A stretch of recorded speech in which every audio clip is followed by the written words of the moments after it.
Hello दोस्तों, welcome to the Royal Movie Explainer. तो guys, आज हम बात करेंगे लॉर्ड ऑफ द रिंग के सेकंड पार्ट यानी द टू टावर्स के बारे में। तो बिना देरी के चलिए स्टार्ट करते हैं। मूवी के स्टार्ट में हम देखते हैं कि फ्रोडो और सैम उस रिंग को नष्ट करने की मुहिम में आगे बढ़ रहे हैं। वो अब अपने दोस्तों से बिछड़ चुके हैं, लेकिन उनका उद्देश्य सिर्फ एक ही है, उस रिंग को नष्ट करना। उनके पास खाने के लिए कुछ ज़्यादा सामान नहीं है। जो कुछ भी उनके पास खाने को था उससे खाकर वो आगे बढ़ते। वो ज़्यादातर दिन में सफ़र करते और रात में आराम करते। यहाँ हम गोलम को देखते हैं। वो उनका पीछा कर रहा था। एक रात चुपके से वो उन पे अटैक कर देता है। उसे वो रिंग चाहिए क्योंकि वो कई सालों से उसके पास थी। इस हड़बड़ी में फ्रोडो और सैम उसे पकड़ लेते हैं और उसे बंदी बना लेते हैं। गोलम उनसे रहम की भीख मांगता और कहता है कि मुझे छोड़ दो। तब सैम कहता है कि फ्रोडो, इसे मत खोलना, नहीं तो ये हमारे बारे में किसी को बता देगा। गोलम कहता है कि मुझे छोड़ दो, मैं तुम्हें मॉर्डोर जाने का रास्ता बताऊंगा। वो उस पर यकीन कर लेते हैं और उसके पीछे पीछे चलते हैं। दूसरी तरफ हम देखते हैं कि मैरी और पिपिन ऑक्स के कब्जे में है। पीने को पानी मांगता है तो वो लोग उसे खून पिला देते हैं। इसी बीच पिपिन एक सुराग छोड़ता है ताकि उसके बाकी के दोस्त उसे ढूंढ लें। शिफ्ट होता है। तीसरी तरफ हम देखते हैं कि एरागॉन, एल्प्स और गिम्ली वो लोग बिपिन और मैरी को तलाश कर रहे हैं। वहीं आगे जाकर एरागॉन को बिपिन का सुराग मिलता है और उस सुराग के जरिए उन्हें तलाश करने लगते हैं। ऑक्स की एक सेना तबाह होने के बाद वो लोग फिर से अपने हथियार बनाने लगते हैं। यहाँ पर सोरोमोन फिर से ऑक्स की सेना बना रहा है। यहाँ मौका देखकर बिपिन और मैरी उन ऑक्स का ध्यान बटाकर जंगल में भाग जाते हैं। एरागॉन वहाँ पर पहुँच जाता है और वो कहता है कि कल रात को बिपिन और मैरी उन ऑक्स से जान बचाकर जंगल में चले गए। गिम्ली कहता है, क्या वो पागल थे जो इस खूंखार जंगल में चले गए। जंगल में हम देखते हैं कि बिपिन और मैरी भाग रहे हैं और एक ऑक्स उनका पीछा कर रहा है।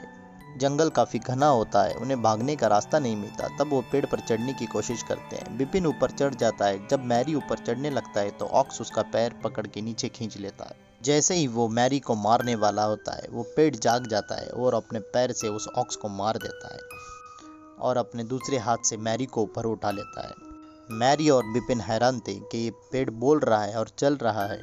तब पेड़ उनसे कहता है कि मैं पेड़ नहीं, एंट हूँ, पेड़ों का चरवाहा। पेड़ उनसे पूछता है कि तुम लोग कौन हो। वो कहते हैं कि हम लोग हॉबिट हैं। पेड़ उनसे कहता है कि तुम झूठ बोल रहे हो, तुम लोग छोटे ऑक्स हो। ये कहते हुए उन्हें वो आगे ले जाता है और एक जगह नीचे फेंक देता है। नीचे गिरते ही बिपिन और मैरी देखते हैं कि उनके सामने कोई खड़ा है। एक गैंडोल्फ है। सीन फ्रोडो और सैम की तरफ शिफ्ट होता है। गोलम उन्हें पानी के दलदल के रास्ते मॉर्डोर ले जा रहा है। उसे कहता है कि चुपके से चलो, इस दलदल में कई सारे मुर्दे सो रहे हैं। तभी फ्रोडो को चक्कर आता है और वो पानी में गिर जाता है। पानी में देखते हैं कि कई सारी आत्माएं उसकी तरफ बढ़ रही हैं। वो आत्माएं फ्रोडो को नीचे खींचने वाली होती हैं। जैसे ही उसके करीब आती है तभी गोलम फ्रोडो को पानी से बाहर निकाल लेता है। गोलम उससे कहता है कि आका, पानी से दूर रहें। दलदल से बाहर निकलकर फ्रोडो को एहसास होता है कि कोई उनका पीछा कर रहा है। ये वही काला साया है। अब की बार वो ड्रैगन पर बैठकर आया है। वो काला साया रिंग की तलाश में है। एरागॉन और उसके साथी जंगल में पहुंच चुके हैं। उन्हें अपने पीछे किसी के आने की आहट महसूस होती है और वो उस पर अटैक कर देते हैं। भी एक सफ़ेद रोशनी आती है और उस रोशनी में थे अपने गैंडोल्फ। गैंडोल्फ को देखकर वो खुश भी हैं और हैरान भी। वो गैंडोल्फ से पूछते हैं, आप तो उस खाई में ड्रैगन के साथ गिर गए थे, आप वहां से कैसे बच निकले। तब गैंडोल्फ उन्हें बताते हैं कि कैसे उन्होंने उस ड्रैगन का सामना किया, अपनी शक्ति से उसे मार गिराया। लेकिन इस बीच गैंडोल्फ बहुत जख्मी थे। जादुई नगरी से वो ठीक होकर उस जंग के लिए वो वापस आए हैं। गैंडोल्फ उनसे पूछते हैं कि तुम यहाँ क्या कर रहे हो। अब एल्प्स उनसे कहता है कि बिपिन और मैरी को ऑक्स ने उठा लिया था। उनसे बचकर वो लोग इस जंगल में भाग आए। उन्हीं को तलाश करते हुए हम लोग जिस जंगल में पहुंच गए। गैंडोल्फ उनसे कहते हैं वो लोग अब एंट्स के साथ हैं। मैरी उनसे पूछता है कि क्या वो सुरक्षित हैं। तब गैंडोल्फ कहते हैं कि वो लोग तुमसे ज़्यादा सुरक्षित हैं। जंगल से बाहर निकलकर गैंडोल्फ अपने घोड़े को पुकारते हैं। घोड़ा भागता हुआ उनके पास पहुंचता है। गैंडोल्फ उनसे कहते हैं कि अभी हमें रोहन की तरफ आगे बढ़ना चाहिए। एक जगह वो रुककर एरागॉन से कहते हैं, 3000 साल पहले तुम्हारे ही पूर्वजों में से इसिल्डोर ने उस सौरॉन का खात्मा किया था। तुम उसी का खून हो और तुमसे बहुत सी उम्मीदें हैं। दूसरी तरफ हम देखते हैं कि स्मीगल यानी गोलम उन्हें मॉर्डोर के ब्लैक गेट तक ले आया है। उस गेट पर बहुत से ऑक्स तैनात थे और वो गेट भी बंद था। तभी हम देखते हैं कि एक सेना की टुकड़ी उस गेट की तरफ बढ़ रही है और उस सेना को अंदर लेने के लिए गेट खोला जाता है। सैम और फ्रोडो सोचते हैं कि जब तक ये गेट खुल रहा है हम लोग भी अंदर जा सकते हैं। हड़बड़ी में सैम ऊपर से फिसल कर नीचे गिर जाता है। फ्रोडो उसे बचाने के लिए नीचे चला आता है। तभी वहाँ दो सैनिक उस जगह को चेक करने के लिए आते हैं। फ्रोडो अपने आप को ढांप लेता है। वो सिपाही वहाँ से चले जाते हैं। फ्रोडो और सैम उस गेट से अंदर जाने की कोशिश करते हैं। तभी गोलम उन्हें पीछे खींच लेता है और उनसे कहता है कि यहाँ से तुम उनके नज़र में आ जाओगे। ऑरॉन तुम्हें देख लेगा और ये रिंग भी उन्हीं के पास जाना चाहती है। तब स्मीगल उनसे कहता है कि एक और रास्ता है जहाँ से हम मॉर्डोर जा सकते हैं। सीन शिफ्ट होता है। जंगल में बिपिन और मैरी पानी पीने के लिए लड़ रहे हैं। अचानक उन्हें कुछ होने लगता है और एक पेड़ की जड़ें उन्हें जकड़ने लगती। तभी वहां एंड्स आ जाता है और उस पेड़ को उन्हें रिहा करने को कहता है। एंड का हुक्म सुनते ही वो पेड़ उन्हें छोड़ देता है। फिर एंड उन्हें लेकर आगे बढ़ने लगता है। दूसरी तरफ गैंडॉल्फ और एरागॉन रोहान देश पहुंच चुके हैं। ये रोहान का राजा है जिसे किसी काले साये ने जकड़ रखा है। एरागॉन, गैंडॉल्फ और उनके साथी उस महल के दरवाजे तक पहुंचते हैं कि सिपाही उन्हें हथियार जमा करने को कहते हैं और वो गैंडॉल्फ से उनकी छड़ी भी मांगते हैं। तब गैंडॉल्फ कहते हैं, क्या तुम एक बूढ़े की छड़ी भी छीन लोगे? वो उनसे उनकी छड़ी नहीं लेते। गैंडॉल्फ और उनके साथी महल के अंदर दाखिल होते हैं। ये सोरोमॉन का आदमी है। उसी ने रोहन के राजा को काले साये में बांध कर रखा था। गैंडॉल्फ को देखकर वो डर जाता है और उनके सिपाहियों को ऑर्डर देता है कि उनसे उनकी छड़ी छीन लें। सिपाही उन पर हमला कर देते हैं। एरागॉन और एल्फ उनसे लड़ते हैं। गैंडॉल्फ उस राजा की तरफ बढ़ने लगते हैं और राजा से कहते हैं कि तुम तो एक काले साये में कैद हो। वो अपनी जादुई ताकत और उस छड़ी के जादू से उस साये को बाहर निकालने की कोशिश करते हैं और अपनी पूरी ताकत लगाकर एक जोर के झटके से उस साये को बाहर निकाल देते हैं। उस साया था सोरोमॉन का। अब रोहान का राजा ठीक होने लगता है। वो अपनी असल शक्ल में वापस आ जाता है। वो लोग उस गद्दार को उस महल से बाहर फेंक देते हैं। इतने सालों में उस साये में रहने की वजह से रोहान के राजा को पता नहीं कि उनका बेटा गुजर चुका है। वो उसकी कब्र पर जाकर रोने लगते हैं। गैंडॉल्फ रोहान के राजा को सब हकीकत बता देते हैं कि कैसे सोरोन सेना तैयार कर रहा है, वो जंग के लिए आगे बढ़ रहा है। तब रोहान का राजा कहते हैं कि मुझे अब जंग नहीं चाहिए, मैं अपने लोगों को महफूज देखना चाहता हूँ। गैंडॉल्फ निराश होकर बाहर आकर एरागॉन से कहते हैं कि जंग के लिए और लोग चाहिए। इतना कहकर वो रोहान से चले जाते हैं।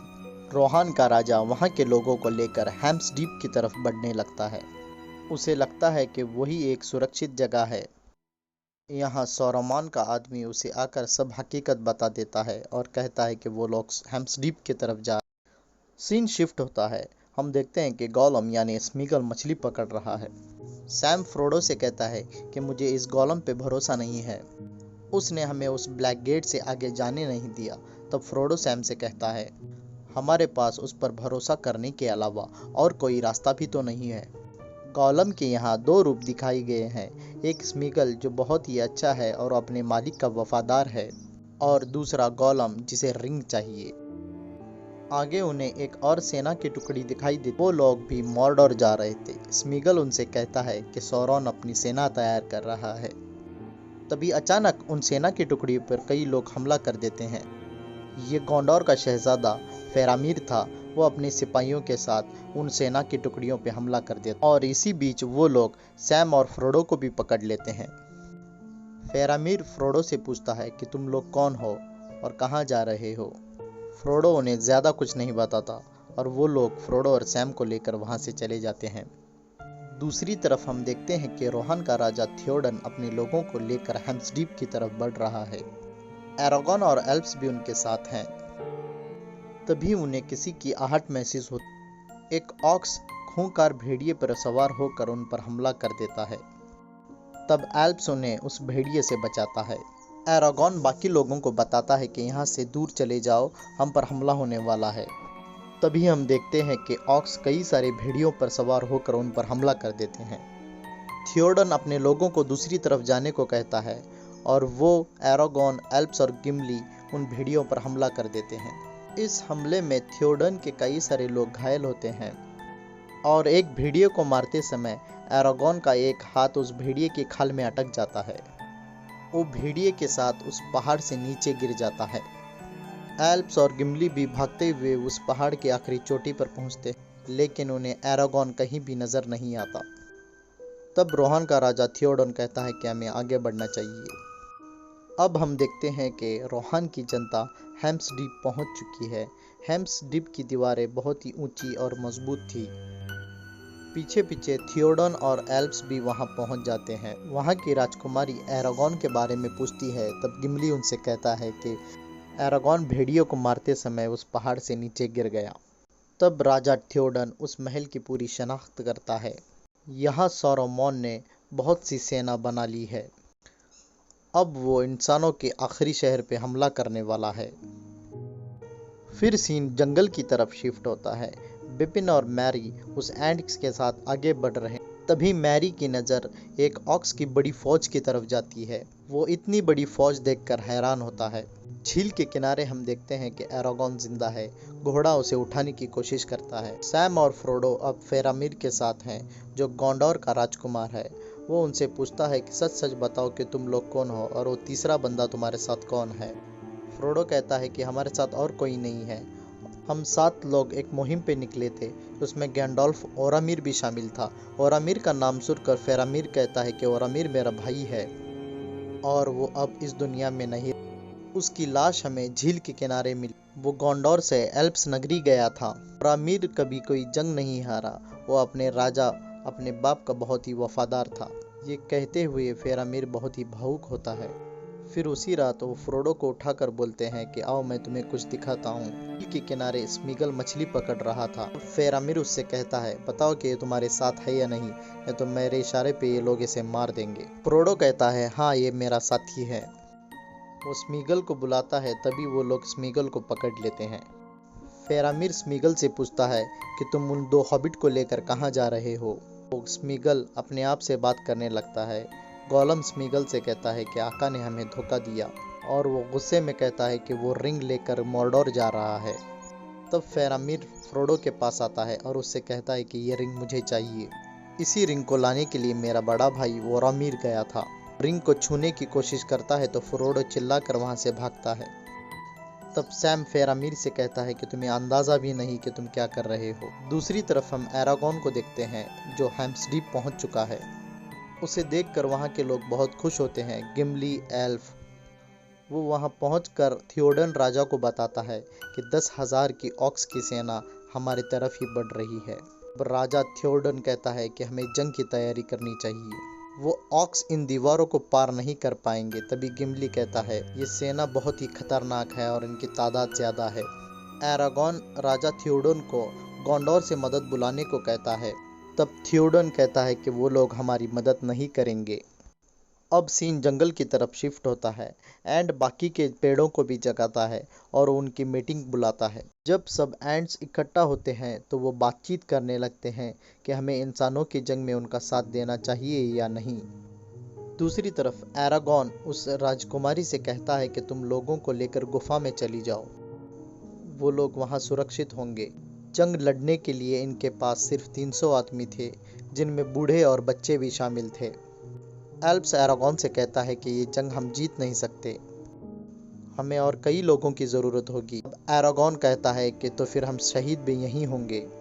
राजा थियोडन भी अपनी जनता को लेकर बहुत परेशान है। फिर जंग की तैयारी शुरू होती है। वो लोग सबका हौसला बढ़ाते हैं और कहते हैं कि चाहे कुछ भी हो जाए, हम लोग उन ऑक्स को मार के ही रहेंगे। तभी हम देखते हैं कि एल्प्स की एक टुकड़ी उस महल में दाखिल होती है। उस एल्फ के राजकुमार को देखकर एरागॉन खुश होता है और उनका वेलकम करता है। अब वो सब लोग उन ऑक्स की सेना का इंतजार कर रहे हैं। हर तरफ खामोशी है और उन्हें दूर से ऑक्स की बड़ी फौज नजर आती है। ऑक्स की सेना को देखकर एरागॉन उन लोगों में जोश भरने लगता है। जैसे ही जंग शुरू होती है तभी वो लोग सबसे पहले तीर कमान का इस्तेमाल करते हैं और उसके जरिए कई सारे ऑक्स को मार देते हैं। ये एल्प्स की सेना के बहुत ही बेहतरीन तीरंदाज थे। तीरों की मदद से उन ऑक्स को दीवारों के नज़दीक नहीं आने देते, लेकिन कुछ लोग उस दीवार के करीब पहुंच जाते हैं और सीढ़ी लगाकर उस दीवार पर चढ़ जाते हैं।